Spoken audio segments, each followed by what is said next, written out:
Guys, what's up? It's Pastor Todd with your 2-minute devotion for this Friday. And today we're going to finish with Joshua chapter 6. And I hope you have enjoyed this chapter because it's an awesome chapter, right? We finally get to see the people of Israel make it into the promised land after 40 years wandering in the wilderness and then having to go through the Jordan and all that. They finally get there. And of course, they march around the city and they do exactly what God told them to do. And on the seventh day, they shout and scream and blow their trumpets and the walls come tumbling down. And this is a great chapter to remind us of the faithfulness of God, that he kept his promise. It's called the promised land for a reason. He promised it to them, and he kept that promise, even though it took a while, and they may not have understood what he was doing. He was up to something, and they finally received it. And it's also, as we saw yesterday, a great chapter to remind us of the power of God, that God knocks down that wall like it's nothing, because it is nothing to him. That's how powerful he is. Nothing can stand against our God. But there's another little part of chapter 6 that I want to make sure we don't miss. Because yes, we want to remember the powerfulness of God. We want to remember the faithfulness of God. But we also want to see the love of God. I want to see the forgiveness of God. So there's one little part of this story, of this chapter, that I think shows us God's heart. And if you remember, God didn't knock the entire wall down.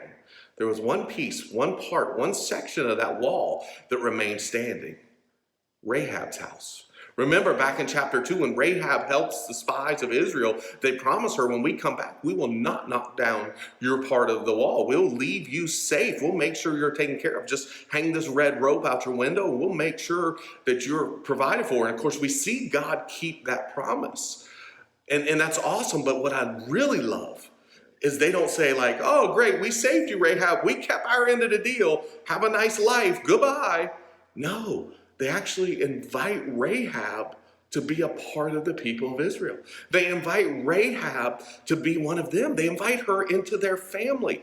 And what I love is this shows us what Jesus does for us. This shows us what God does for us in Jesus Christ, right? When we believe on Jesus, we're adopted into God's family. We become a part of God's family. And just like, there's such thing as inheritance, when we become a part of God's family, our inheritance is eternal life through Jesus Christ. And the great thing about God's family is it doesn't matter how your family acts or lives or looks. It doesn't matter what you look like. It doesn't matter where you're from. It's not based on those things. It's not based on what you have done, either good or bad. It's based on the love of God found in Jesus Christ. And when we believe on Jesus Christ, we get welcomed into this family and we become children of God. Think about it. We're children of God and we're cared for and loved as God would love his children. And that's awesome. And so we see that with Rahab. She gets adopted into the people of Israel, but we see that with Jesus Christ doing that for us into God's family. And what I love is they don't just adopt her into their family and be like, oh, look, there's Rahab. Rahab actually plays a major role in the history of Israel, because remember, Rahab is Jesus's great grandmother. So God doesn't just bring her into his family. He redeems her story. What a great chapter. We see the faithfulness, we see the power, and we see the love of God all combined into one. And that's what we get in Jesus Christ. So guys, hope and pray you have an awesome weekend. Be safe, be good, enjoy it, and we'll look forward to talking again on Monday. Peace out. God bless.